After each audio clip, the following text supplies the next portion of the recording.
Сәламәтлек кеше өчен иң мөһим, иң кирәкле нәрсә. Аңа игътибарлы булып даими төстә медицина күзәтү үтү зарур.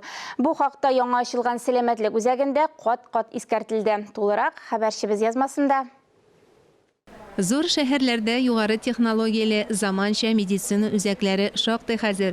Шушы көннәрдә Ярминкә мәйданы каршысында тагын бер сәламәтләндерү үзәге ачылды. Одно из отличий нашей клиники. Безнең үзәк заман шартларына туры китереп җиһазландырылган. Хирургия юнәлешендә барлык төр операциялар, бигрәк тә гинекология белән бәйле авыруларны дәвалауны җайга салдык.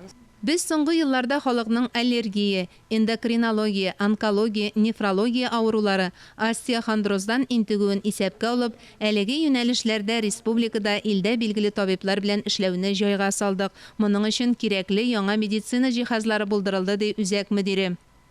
Без пациентларга үз сәламәтлекләренә игътибар итәргә киңәш итәбез. Һәрвакыт тикшеренеп торырга, вакытында дәваланырга кирәк. Пациент өчен бөтен уңайлыклар тудырылган, заманча технологияләр нигезендә диагностика үтү мөмкинлеге бар.